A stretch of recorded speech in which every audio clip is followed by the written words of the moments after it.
Hi friends, welcome to my channel. First time ನನ್ನ channel ನೋಡ್ತಾ ಇರಿ, ಸಬ್ಸ್ಕ್ರೈಬ್ ಮಾಡ್ಕೊಳ್ಳಿ ಫ್ರೆಂಡ್ಸ್. ಇವತ್ತು ಬಂದುಬಿಟ್ಟು ಇವಾಗ ಬೋಟ್ ನೆಕ್ಗಳಲ್ಲಿ ಈ ಬ್ಯಾಕ್ ಡಿಸೈನ್ ಹೊಲಿಬೇಕಾದ್ರೆ ನೀವು ಯಾವ ಡಿಸೈನ್ ಇಟ್ಟರು ಒಂದೊಂದ್ಸಲ ಬಟನ್ ಇಟ್ಟಿದಾಗ ಟ್ಯಾಗ್ ಇಟ್ಟಿದ್ರೆ ಪರವಾಗಿಲ್ಲ, ಒಂದೊಂದು ಟ್ಯಾಗ್ ಬೇಡ ಅಂತಾರೆ. ಬಟನ್ ಇಟ್ಟಿದಾಗ ಟೈಟ್ ಆಗುತ್ತೆ. ಆ ಟೈಟ್ ಆಗೋದಕ್ಕೆ ಏನಾದರೂ ಒಂದು ಟಿಪ್ಸ್ ಫಾಲೋ ಮಾಡಬೇಕು, ಆವಾಗ ಸ್ವಲ್ಪ ಫ್ರೀ ಆಗುತ್ತೆ ಬ್ಲೌಸ್. ಓಕೆನಾ? ಅದಕ್ಕೆ ಯಾವ ಟಿಪ್ಸು ಅಂತ ಹೇಳ್ತೀನಿ ಬನ್ನಿ. ತುಂಬಾ ಈಸಿಯಾಗಿರೋಂಥ ಟಿಪ್ಸ್ ಇದು. ಕೆಲವ್ರಿಗೆ ಇವಾಗ ಎಷ್ಟೋ ಸಲ ನಾನು ಒಂದು 2-3 ಸಲ ಬಟನ್ ಹಾಕಿದ್ರೂ ಅವಾಗ ಲೂಸ್ ಬೇಕು, ಟೈಟ್ ಆಗುತ್ತೆ ಅಂತಾರೆ. ಅವಾಗ ನಾವು ಆ ರಿಂಗ್ ಥರ ಸ್ವಲ್ಪ ದೊಡ್ಡದು ಮಾಡಿ ಏನೋ ಮಾಡಿ ಹಾಕ್ಕೊಡ್ತಾ ಇರ್ತೀವಿ. ಹಂಗಾಗಿ ಈ ಥರ ಬೋಟ್ ನೆಕ್ಗಳಲ್ಲಿ ಇದೊಂದು ಕಂಪಲ್ಸರಿ ಬಂದೇ ಬರುತ್ತೆ. ಅದು ಟ್ಯಾಗ್ ಬೇಡ ಅನ್ನೋರಿಗೆ ಇದು ಪ್ರಾಬ್ಲಮ್ ಆಗುತ್ತೆ. ಓಕೆನಾ? ಅಂತೆ ಅವರು ಈ ಥರ ಒಂದು ಟಿಪ್ಸ್ನ ಫಾಲೋ ಮಾಡ್ಬೋದು. ಬಟನ್ ಬೇಡ ಅನ್ನೋರಿಗೆ ಈ ಥರ ಒಂದು ಎಲಾಸ್ಟಿಕ್ ತೊಗೊಳ್ಳಿ. ಎಲಾಸ್ಟಿಕ್ ತೊಗೊಂಡು ಅದಕ್ಕೆ ನಿಮ್ಗೆ ಎಷ್ಟು ಲೂಸ್ ಬೇಕು, ಮಾಮೂಲಿ ಇವಾಗ 1 ಇಂಚ್ ಇದ್ದರೆ 2 ಇಂಚ್ ತೊಗೊಳ್ಳಿ ಎಲಾಸ್ಟಿಕ್ನ. ನಾನಿಲ್ಲಿ 2 ಇಂಚು ಓಪನ್ ಬಿಟ್ಟಿರೋದ್ರಿಂದ ಸ್ಟಿಚಿಂಗ್ ಸೇರಿಸಿ 3 ಇಂಚ್ ತೊಗೋತಾ ಇದ್ದೀನಿ ಎಲಾಸ್ಟಿಕ್ನ. ಅದು ತೊಗೊಂಡ್ರೆ ಇವಾಗ ಎಕ್ಸ್ಪೆಂಡ್ ಆಗುತ್ತೆ. ಇನ್ನು ನಾವು ಈಗ 3 ಇಂಚ್ ತೊಗೊಂಡ್ರೆ ಅದು ಇನ್ನೂ ಉದ್ದಕ್ಕೆ ಎಕ್ಸ್ಪೆಂಡ್ ಆಗುತ್ತೆ. ಓಕೆನಾ? ಆಮೇಲೆ ಎಕ್ಸ್ಪೆಂಡ್ ಆಗೋದ್ರಿಂದ ಏನಾಗುತ್ತೆ, ನಮಗೆ ಅದು ಟೈಟ್ ಬರೋಲ್ಲ. ನಮ್ಗೆ ಯಾವ ಫಿಟ್ಟಿಂಗ್ ಬೇಕೋ ಆ ಫಿಟ್ಟಿಂಗ್ ಕೂತ್ಕೊಳ್ಳುತ್ತೆ, ಫ್ರೀಯಾಗಿರುತ್ತೆ. ಓಕೆನಾ? ಎಲಾಸ್ಟಿಕ್ ಹಾಕೋದ್ರಿಂದ ಎಕ್ಸ್ಪೆಂಡ್ ಆಗುತ್ತಲ್ಲ ಅದಕ್ಕೆ. ಓಕೆನಾ? ಹಂಗಾಗಿ ಇದಕ್ಕೆ ನಾನು 3 ಇಂಚ್ ತೊಗೋತಾ ಇದ್ದೀನಿ. ಹಂಗಾಗಿ ಅಲ್ಲಿ ತೊಗೊಂಡು ಅದನ್ನು ಮಾಮೂಲಿ ಬಟ್ಟೆ ಪೀಸ್ ತೊಗೊಂಡು ಸ್ಟಿಚ್ ಮಾಡ್ಕೊಳ್ಳಿ. ಅಂದರೆ ನಾವು ಡೋರಿಗೆ ಸ್ಟಿಚ್ ಮಾಡ್ತೀವಲ್ಲ ಆ ಥರ. ಅಂದರೆ ಡೋರಿಗೆ ಸ್ಟಿಚ್ ಮಾಡುವಂಗೆ ಮಾಡಿದ್ರೆ ಎಲಾಸ್ಟಿಕ್ ಹಾಕೋಕ್ಕಾಗಬೇಕು ಅಷ್ಟಕ್ಕೆ ಸ್ಟಿಚ್ ಮಾಡಿ. ಎಲಾಸ್ಟಿಕ್ ನುಗ್ಗಬೇಕದು. ಪಟ್ಟಿ ಎಲಾಸ್ಟಿಕ್ ತೊಗೊಳ್ಳಿ. ಓಕೆನಾ? ಗುಂಡು ಎಲಾಸ್ಟಿಕ್ ಬೇಡ, ಪಟ್ಟಿ ಥರ ಬರುತ್ತೆ ಚಿಕ್ಕದು, ಅಂದರೆ ಒಂದು ಅರ್ಧ ಇಂಚಿಗೆ ಬರುತ್ತೆ, ಅದನ್ನು ತೊಗೊಳ್ಳಿ. ಅಂದರೆ ಅದು ಗಟ್ಟಿನೂ ಇರಲ್ಲ, ಸ್ಟಿಚಿಂಗು ನೀಟಾಗಿರುತ್ತೆ. ಈ ಥರ ಒಂದಿಷ್ಟು ಪೀಸ್ನ ಸ್ಟಿಚ್ ಮಾಡ್ಕೊಳ್ಳಿ. ಎಲಾಸ್ಟಿಕ್ ನುಗ್ಗಕ್ಕಾಗಬೇಕು ಅಷ್ಟು ಓಪನ್ ಇಟ್ಟು ಸ್ಟಿಚ್ ಮಾಡಿ. ಚಿಕ್ಕದು ಮಾಡಿದ್ರು ಎಲಾಸ್ಟಿಕ್ ನುಗ್ಗಲ್ಲ. ಓಕೆನಾ?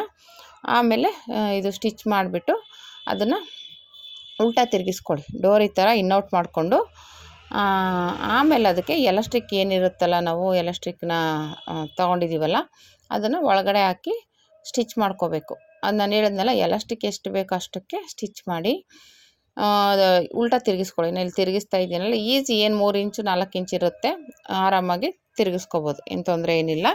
ತಿರುಗಿಸ್ಕೊಂಡು ಆಮೇಲೆ ಮತ್ತೆ ಅದಕ್ಕೆ ಎಲಾಸ್ಟಿಕ್ ಹಾಕ್ಕೊಳ್ಳಿ. ಇಲ್ಲ ನಾನು ತೋರಿಸ್ತಾ ಇದ್ದೀನಲ್ಲ ಆ ಥರ ಸೂಜಿಗೆ ದಾರ ಹಾಕ್ಕೊಂಡು, ನಾನು ಡೋರಿನೆಲ್ಲ ಇದೇ ರೀತಿಯೇ ಉಲ್ಟಾ ತಿರುಗಿಸೋದು, ಆ ರೀತಿ ತಿರುಗಿಸ್ಕೊಳ್ಳಿ. ಇದೇನು ಒಂದು 3 ಇಂಚ್ 4 ಇಂಚ್ ಇರೋದ್ರಿಂದ ಏನು ತೊಂದರೆ ಇಲ್ಲ, ಆರಾಮಾಗಿ ಬರುತ್ತೆ. ಆಮೇಲೆ ದೊಡ್ಡದಾಗಿರುತ್ತಲ್ಲ ಬರುತ್ತೆ. ಓಕೆನಾ? ಈ ರೀತಿ ಅದನ್ನು ಉಲ್ಟಾ ತಿರುಗಿಸ್ಕೊಂಡಾದ್ಮೇಲೆ ಇದಕ್ಕೆ ಒಂದು ಪಿನ್ನಿಗೆ ಎಲಾಸ್ಟಿಕ್ ಹಾಕ್ಬಿಟ್ಟು ಈ ಥರ ತೋರಿಸಿ ಎಲಾಸ್ಟಿಕ್ನ ಹಾಕ್ಬಿಟ್ಟು ಆಮೇಲೆ ತುದಿಲಿ ಸ್ಟಿಚ್ ಹಾಕ್ಕೊಂಬಿಡಿ. ಯಾಕೆಂದರೆ ಒಳಗಡೆ ಫುಲ್ಲು ಹೋಗುತ್ತೆ, ತಿರ್ಗಿ ಎಳ್ಕೊಂಬಿಡ್ತೀವಿ ಎಲಾಸ್ಟಿಕ್ ಆಗಿರೋದ್ರಿಂದ. ಅದು ಫಸ್ಟ್ ತುದಿಗೆ ಬರ್ತಿದ್ದಂಗೆ ಈಗ ಇಲ್ಲಿ ಸ್ಟಿಚ್ ಹಾಕ್ಕೊಂಬಿಡಿ. ಫಸ್ಟ್ಗೆ ಆ ಕಡೆ ಪಿನ್ ಆಗೇ ಇರುತ್ತೆ, ಈ ಕಡೆ ಒಂದು ಸ್ಟಿಚ್ ಹಾಕ್ಕೊಳ್ಳಿ ನೀಟಾಗಿ, ರಫ್ ಮಾಡ್ಕೊಂಬಿಡಿ. ಆಮೇಲೆ ಮತ್ತೆ ಆ ಕಡೆ ಪಿನ್ನ ತೆಗೆದುಬಿಟ್ಟು ಆ ಕಡೆನೂ ಎಲಾಸ್ಟಿಕ್ಕು ಬಟ್ಟೆ ಎರಡನ್ನೂ ಸೇರಿಸಿ ರಫ್ ಮಾಡಿಬಿಡಿ. ಓಕೆನಾ? ಈ ರೀತಿ ರಫ್ ಮಾಡ್ಕೊಂಡಾದ್ಮೇಲೆ ಈ ಕಡೆನೂ ಸೇಮ್ ಹಾಗೆ ರಫ್ ಮಾಡ್ಕೋಬೇಕು. ಈ ಕಡೆನೂ ರಫ್ ಮಾಡಾದಮೇಲೆ ನಾವು ಏನಿದ್ರು ಬ್ಲೌಸ್ಗೆ ಅಟ್ಯಾಚ್ ಮಾಡ್ಕೊಳ್ಳೋದು ಅಷ್ಟೇನಿದು. ತುಂಬಾ ಈಸಿಯಾಗಿ ಮಾಡ್ಕೋಬೋದು. ಈ ಥರ ಮಾಡ್ಕೊಳ್ಳೋದ್ರಿಂದ ನಿಮಗೆ ಫ್ರೀ ಬರುತ್ತೆ, ನಿಮಗೆ ಕಂಫರ್ಟಬಲ್ ಆಗುತ್ತೆ. ಹಿಂದೆಗಡೆ ಜಾಸ್ತಿ ಎಳೆಯುತ್ತೆ, ಟೈಟ್ ಆಗುತ್ತೆ ಅಂತಾಗಲ್ಲ. ಇದು ಬೋಟ್ ನೆಕ್ಕಲ್ಲಿ ಸಾಮಾನ್ಯವಾಗಿ ನೀವು ಹೇಗೆ ಸ್ಟಿಚ್ ಮಾಡಿದ್ರು ಇದೊಂದು ಹಾಗೆ ಆಗುತ್ತೆ ಒಂದೊಂದು ಸಲ. ಹಂಗಾಗಿ ಆ ಥರ ಇದ್ದಾಗ ಈ ಥರ ಎಲಾಸ್ಟಿಕ್ನ ಕೊಟ್ಟು ಸ್ಟಿಚ್ ಮಾಡಿ. ನೀವು ಬೇಕಾದರೆ ಇಲ್ಲಿಗೆ ಡಿಸೈನಾಗಿ ಗೊಂಡೆಗಳ್ನೂ ಹಾಕ್ಕೋಬೋದು. ಎಲಾಸ್ಟಿಕ್ ಹಾಕ್ಬಿಟ್ಟು ಅದ್ರ ಮಧ್ಯಕ್ಕೆ ಬೇಕಾದರೆ ಹಾಕ್ಕೊಂಡ್ರೂ ಚೆನ್ನಾಗಿರುತ್ತೆ. ಡೋರಿ ಹಾಕ್ಕೊಂಡ್ರೆ ಈ ಪ್ರಾಬ್ಲಮ್ ಬರೋಲ್ಲ.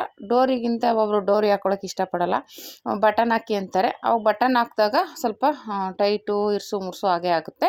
ಆ ಥರದ ಟೈಮಲ್ಲಿ ಈ ಥರ ಒಂದು ಎಲಾಸ್ಟಿಕ್ನ ಯೂಸ್ ಮಾಡಿ. ಈ ಟಿಪ್ಸ್ನ ಫಾಲೋ ಮಾಡ್ಬೋದು. ಇವಾಗ ಬೇರೆಯವರೆಲ್ಲ ಎಲಾಸ್ಟಿಕ್ಕು ಈ ಬಟನ್ ಹಾಕ್ಸ್ಕೊಳ್ಳೋದು ಇದ್ದವ್ರಿಗೆ ಡೋರಿ ಹಾಕ್ಕೋಬೋದು. ಡೋರಿ ಬೇಡ ಅನ್ನೋರಿಗೆ ಈ ಟಿಪ್ಸ್ನ ಫಾಲೋ ಮಾಡಿ. ಓಕೆನಾ? ಈ ಥರ ನೀಟಾಗಿ ಸ್ಟಿಚ್ ಮಾಡಿಕೊಂಡ್ರೆ, ರಫ್ ಮಾಡಿಕೊಂಡ್ರೆ ಆಯಿತು. ಮಧ್ಯದಲ್ಲಿ ಬೇಕು ಅಂದರೆ ನೀವು ಆರಾಮಾಗಿ ಗೊಂಡೆ ಅದು ಇದು ಏನಾದರೂ ಡಿಸೈನ್ ಮಾಡ್ಕೋಬೋದು, ಚೆನ್ನಾಗಿರುತ್ತೆ. ಓಕೆನಾ?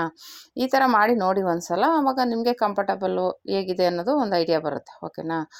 ಕಸ್ಟಮರ್ಸ್ಗೂ ಮಾಡಿಕೊಟ್ಟಾಗ ಅವ್ರಿಗೆ ಇಷ್ಟ ಆಗುತ್ತೆ. ನೋಡಿ, ನಾನು ಅದಕ್ಕೆ ಇದನ್ನು ಅದು ಟೈಟ್ ಆಗಬಾರ್ದು ಅಂತಲೇ ಆಲ್ರೆಡಿ ಈ ಥರ ರೆಡಿ ಮಾಡ್ತಾಯಿದ್ದೀನಿ. ಇದು ಬೋಟ್ ನೆಕ್ ಡಿಸೈನು.